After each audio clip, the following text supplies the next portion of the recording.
Diploma in civil engineering ये अभी बच्चों की पहली पसंद है, और पहली पसंद इसलिए है क्योंकि इसमें बहुत ज़्यादा करियर का ऑप्शंस है। आप चाहें तो बीटेक करने के लिए जाएंगे तो वहाँ लेटरल एंट्री की सुविधा है। गवर्नमेंट सेक्टर में एसएससी जेई, आरआरबी जेई, इन तरीके के तमाम जो है सो बड़े बड़े ऑर्गेनाइजेशंस में जो है वो जॉब की सुविधाएं हैं। पीएसयू में जॉब है। इसके बाद आपको प्राइवेट सेक्टर में साइट इंजीनियर, जूनियर इंजीनियर के रूप में आप काम कर सकते हैं। कंस्ट्रक्शन के इंडस्ट्रीज़ में काम है। इसके बाद अप्रेंटिसशिप आप कर सकते हैं। इन तमाम चीज़ों के बारे में विस्तृत से हम लोग जानकारी लेंगे।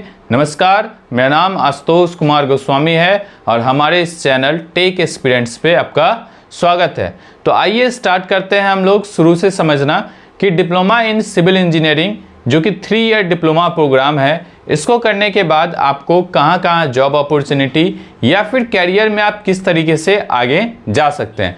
तो देखिए, सबसे पहला ऑप्शंस जो मैं आप लोगों के साथ डिस्कस करूंगा वो ये है कि बीटेक का लेटरल एंट्री है ना।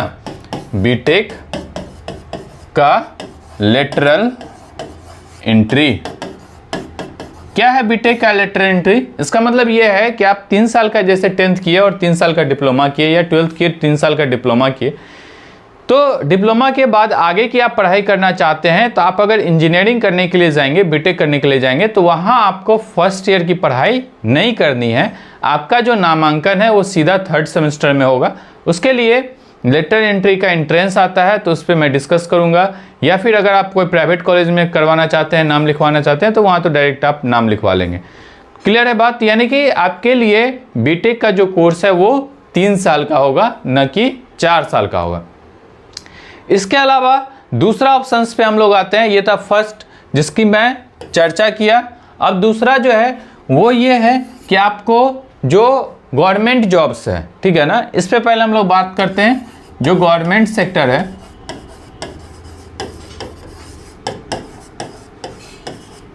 तो वह कहाँ कहाँ गवर्नमेंट जॉब्स की सुविधा है। देखिए, भारत सरकार में जितना भी बड़े बड़े ऑर्गेनाइजेशन है, चाहे वो मिलिट्री इंजीनियरिंग सर्विसेज हो या फिर बीआरओ हो, बॉर्डर रोड ऑर्गेनाइजेशन हो, या फिर और भी बहुत सारा ऐसा संस्थान है जिसमें आप जा सकते हैं। इसके लिए एग्जाम कंडक्ट करवाया जाता है। एसएससी का आप नाम सुने होंगे, तो एसएससी जेई लिया जाता है, ठीक। इसके बाद रेलवे रिक्रूटमेंट बोर्ड यानी कि रेलवे भर्ती बोर्ड, जिसे RRB, NTPC, group D, technician, station master, ticket collector, ऐसा बहुत सारा वैकेंसी निकालता है। उसी तरीके से रेलवे जो है वो जूनियर इंजीनियर की बहाली निकालती है, नाम है रेलवे जेई, आरआरबी जेई, ठीक। इसके बाद आपको बिहार सरकार में बहुत सारा बहाली है, जो कि बिहार सरकार में अगर टेक्निकली कहीं भी ज़रूरत है तो उसके लिए बीटीएससी एग्जाम लेती है। BTSC, Bihar technical service commission, ठीक है। जैसे बीपीएससी का आप नाम सुनते होंगे, वैसे ही बीटीएससी है, ठीक। इसके बाद आपको पीडब्ल्यू, लोक निर्माण विभाग, इसमें जॉब आता है। इसके अलावा आपको पीडब्ल्यूडी के बाद जो है so water resource department, WRD, ठीक है ना, इसमें जॉब आता है, ठीक है। इसके बाद आपको जो है सो BCD, बिल्डिंग कंस्ट्रक्शन जो डिपार्टमेंट है, उसमें जॉब आता है, ठीक है। और भी बहुत सारा स्टेट गवर्नमेंट में ऑर्गेनाइजेशन है जिसमें आपको जॉब देखने को मिलेगा। इसके बाद है कि भारत सरकार का अपना बहुत सारा कंपनी है। जैसे आप देखते होंगे, बिजली बनाने के लिए एनटीपीसी है ना। उसके बाद कोयला से बिजली बनाने के लिए एनटीपीसी है, नेशनल थर्मल पावर कॉर्पोरेशन। पानी से बिजली बनाने के लिए एनएचपीसी है, नेशनल हाइड्रो पावर कॉर्पोरेशन, ठीक है। ओएनजीसी है, ऑयल और नेचुरल गैस के लिए। आईओसीएल है, तेल की कंपनी। नेशनल हाईवे अथॉरिटी है, NHAI है। तो पीएसयू की अगर बात करें, वहाँ भी सिविल इंजीनियर की बहुत ज़्यादा बहाली होती है। ये भी गवर्नमेंट का सेक्टर है और बहुत अच्छा जॉब है। तो इसमें जैसे आता है आपको एनटीपीसी, जहाँ सिविल इंजीनियर की ज़रूरत है। दूसरा है एनएचपीसी, आखिर डैम बनेगा तभी तो पावर प्लांट बनेगा, बिजली पे, पानी पे बिजली बनेगा, है ना। इसके बाद आपको आता है ओएनजीसी। इसके बाद है आपको आईओसीएल और पुल ब्रिज, क्या बोलते हैं, हाईवे के लिए NHAI, national highway authority of India, ठीक है। इसके बाद एयरपोर्ट पे भी जॉब आता है, एयरपोर्ट अथॉरिटी ऑफ इंडिया लाता है, AAI। और भी बहुत सारा जॉब है जो कि आपको PSU में देखने को मिलता है, ठीक है ना। हालांकि एयरपोर्ट PSU में तो नहीं आता, लेकिन ये भी बहुत अच्छी जॉब है। इसके बाद हम लोग डिस्कस करते हैं, हम अभी तक बात कर चुके हैं आपको लेटरल एंट्री की, गवर्नमेंट जॉब्स की, स्टेट में, सेंट्रल में, उसके बाद PSU की। अब बात करते हैं 4th नंबर पे प्राइवेट जॉब। प्राइवेट जॉब भी बहुत अच्छा है, और ये जो है सो 4th नंबर पे हम लोग डिस्कस करते हैं। देखिए, जो भी बच्चे सिविल से डिप्लोमा करना चाहते हैं, मैं उनको बता रहा हूँ कि आपको क्या क्या अपॉर्चुनिटी मिल सकता है, कहाँ कहाँ आप जॉब कर सकते हैं। तो देखिए, कहीं भी काम चलता है वहाँ जो इंजीनियर को रखते हैं हम लोग, उसको कहते हैं साइट इंजीनियर, जो साइट को देख रहा है, ठीक है ना। एक साइट है जहाँ मान लीजिए लोग काम कर रहे हैं, तो उसको देखने के लिए जो इंजीनियर चाहिए उसको कहते हैं साइट इंजीनियर। तो जूनियर इंजीनियर को साइट पे रखते हैं, साइट देखने के लिए। ऐसा नहीं है कि साइट पे जूनियर इंजीनियर जाते हैं, उसके ऊपर ही पदाधिकारी होता है, उसका इंजीनियर होता है, उसके बाद प्रोजेक्ट मैनेजर होता है, प्रोजेक्ट कोऑर्डिनेटर होता है, बहुत सारा ऊपर भी होता है। लेकिन साइट पे साइट इंजीनियर जो है बेसिक लेवल का, मतलब जूनियर लेवल का पोस्ट है, वहाँ पे जूनियर इंजीनियर को रखते हैं। इसके बाद साइट इंजीनियर के बाद है कि अगर मान लीजिए कि कहीं क्वालिटी कैसा काम हो रहा है, किस तरीके का काम हो रहा है, तो क्वालिटी सुपरवाइजर रखता है, मतलब क्वालिटी QC कहते हैं लोग, क्वालिटी चेक करने के लिए रखता है कि काम जो हो रहा है वो सही हो रहा है कि नहीं हो रहा है।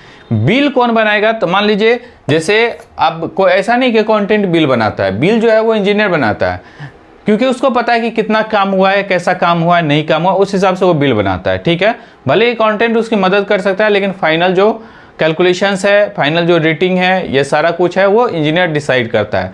तो आपको बिलिंग इंजीनियर ही होता है, ठीक है, बिलिंग इंजीनियर होता है, और यही रेट को तय करता है। अब टेंडर निकालना है तो कौन टेंडर निकालेगा, जिसको नॉलेज रहेगा कि क्या काम करवाना है, क्या नहीं करवाना है, ठीक है ना। ऐसा तो है नहीं कि जो है सो दुकान से जा करके चीनी खरीदना है, चावल खरीदना है, ऐसा तो बात है नहीं।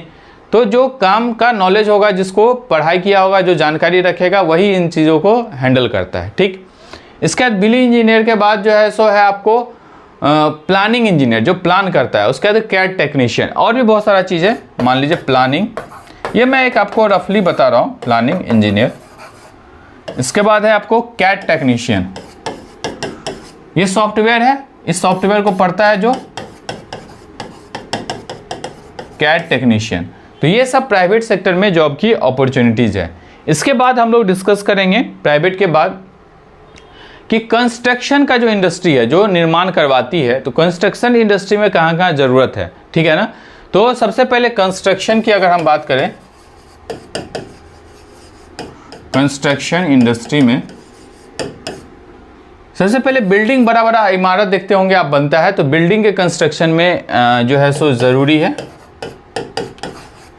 ना। कोई स्टेडियम बन रहा है, कोई मॉल बन रहा है ना, बहुत सारा चीज़ है। इसके बाद हाईवे का प्रोजेक्ट, जैसे इरकॉन है, गेमन है, ये सब हाईवे का प्रोजेक्ट लेता है। तो हाईवे के प्रोजेक्ट में, हाईवे के प्रोजेक्ट्स में इनका काम है। इसके अलावा आपको ब्रिज का जो प्रोजेक्ट है, जो पुल बनाती है, तो ब्रिज के प्रोजेक्ट में। इसके बाद आपको ब्रिज जो पुल बनाती है ये हो गया। इसके बाद आपको जो मेट्रो का प्रोजेक्ट है, ये बहुत ज़्यादा इंजीनियर की इसमें ज़रूरत है, मेट्रो का प्रोजेक्ट। देखिए हर जगह मेट्रो लगभग आ रहा है, बड़े बड़े शहर में, पटना में भी आ गया मेट्रो। इसके बाद है आपको एयरपोर्ट, एयरपोर्ट हम वहाँ लिख दिए, यहाँ लिखा हुआ है। इसके बाद फिर आपको आता है रियल एस्टेट, जो बड़ा बड़ा इमारत बनता है, जो फ्लैट बनता है, बिकता है, तो रियल एस्टेट का भी बहुत बड़ा मार्केट है अभी, तो रियल एस्टेट, ठीक है। तो ये कंस्ट्रक्शन का मामला हो गया। अब इस कंस्ट्रक्शन के बाद मैं बताना चाहूँगा आपको कि आप बड़े बड़े ऑर्गेनाइजेशन से अप्रेंटिसशिप कर सकते हैं। और अप्रेंटिसशिप का मतलब होता है कि आपको 1 साल रखेगा, जैसे आप पास कर गए तो 1 साल आपको रखेगा, एक सैलरी देगा, निश्चित सैलरी, और आपको क्या करना है, तो उतने सैलरी में ही काम करना है। लेकिन 1 साल जब आप काम कर लेंगे तो आपको वो सर्टिफिकेट देगा, और उस एक्सपीरियंस के आधार पे आपको वो कंपनी भी रख सकती है, या फिर दूसरे कंपनी में आप अप्लाई कर सकते हैं। तो ये प्राइवेट सेक्टर में भी होता है, गवर्नमेंट सेक्टर में भी होता है। तो प्राइवेट में अगर होता है तो वो कंपनी जनरली रख लेती है, गवर्नमेंट में अगर होता है तो डायरेक्ट रखना उसके लिए पॉसिबल नहीं है। तो कभी अगर बहाली आता है तो उसको कुछ वेटेज वो लोग दे देते हैं। तो अगर अप्रेंटिसशिप का हम बात करें, अप्रेंटिसशिप की बात करें तो रेलवे रखता है, क्योंकि बहुत बड़ी ऑर्गेनाइजेशन है रेलवे, तो वो रखता है आपको। उसके बाद PSU, जितना भी हम बात किए थे अभी, तो PSU सब आपको देता है ये अपॉर्चुनिटी। और साथ में इसके बाद कंस्ट्रक्शन की जो कंपनी है, कंस्ट्रक्शन की कंपनी आपको ये सुविधाएं देता है। क्लियर है बात? तो ये हम लोग को जो है सो जानकारी में रखना है इन सारी चीज़ों को। इसके बाद आपको कंस्ट्रक्शन की कंपनी, इसके बाद हम लोग डिस्कस करें कि अगर आप सिविल इंजीनियरिंग कर रहे हैं तो आप सेल्फ एम्प्लॉयमेंट का भी काम कर सकते हैं। जैसे मान लीजिए कि हम कुछ दिन काम की साइट पे हमको अनुभव हो गया और अब हम चाहते हैं कि हम अपना स्वरोजगार करें, मतलब हम अपना काम खुद का स्टार्ट करें, तो आप सेल्फ एम्प्लॉयमेंट का काम भी स्टार्ट कर सकते हैं, मतलब खुद का काम। तो जैसे आप कंस्ट्रक्शन का कॉन्ट्रैक्टर हो सकते हैं, मतलब आप खुद का ठेका ले सकते हैं। तो आपका अगर सेल्फ एम्प्लॉयमेंट की हम बात करें, सेल्फ एम्प्लॉयमेंट की, तो आप क्या हो सकते हैं? तो आप कंस्ट्रक्शन का कॉन्ट्रैक्टर हो सकते हैं, कंस्ट्रक्शन का कॉन्ट्रैक्टर्स हो सकते हैं। ठीक है ना, मतलब आप खुद से कुछ कंस्ट्रक्शन का काम जो है वो ले सकते हैं। इसके बाद बिल्डिंग का कंसल्टेंसी करवा सकते हैं, मतलब इंटीरियर का काम, ये सब बिल्डिंग कंसल्टेंसी, बहुत सारा काम आता है इसमें।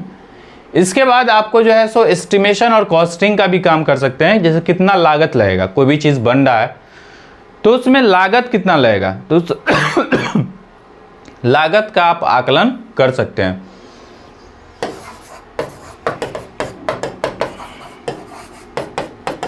एस्टिमेशन एंड कॉस्टिंग का काम कर सकते हैं। इसके बाद साथ ही आप सर्वेइंग का भी ठेका ले सकते हैं कि लोग सर्वेइंग का कॉन्ट्रैक्ट देते हैं और सर्वेइंग का भी जो है सो काम करते हैं। तो आप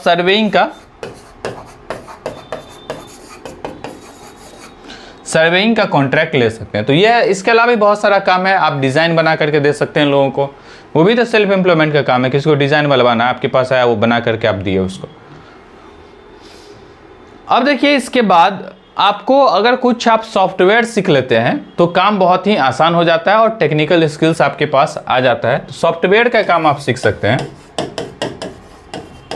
और सॉफ्टवेयर में सबसे पहला जो सॉफ्टवेयर आता है वो है कैड, ऑटोकैड। ठीक है ना, ऑटोकैड 2D 3D आप सीख सकते हैं। इसके बाद है स्टैट प्रो। ठीक है ना,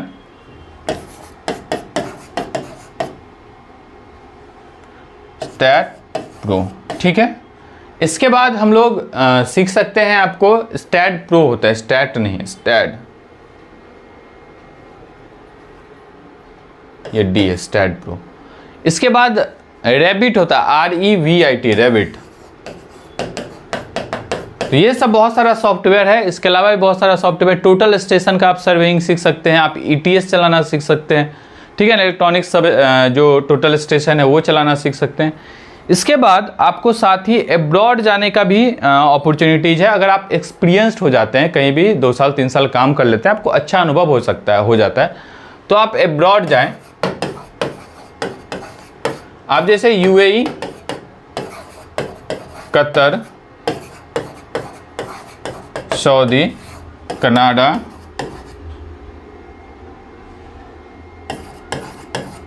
आपको ऑस्ट्रेलिया, इस तरीके का बहुत सारा देश है जिसमें आप जाकर के करियर बना सकते हैं और वहाँ सिविल इंजीनियर की बहुत ज़्यादा डिमांड है। तो मैं बहुत सारा अपॉर्चुनिटीज़ आपको बताया हूँ कि जो as a diploma in civil engineering करने के बाद आप अच्छे से पढ़ाई करते हैं तो अब बहुत सारा अपॉर्चुनिटीज़ है आपके पास। और निश्चित रूप से आपको जिस भी सेक्टर में अच्छा लगे, आपका मन लगे, उस तरीके से काम जो है सो आप स्टार्ट कर सकते हैं। बहुत बहुत धन्यवाद।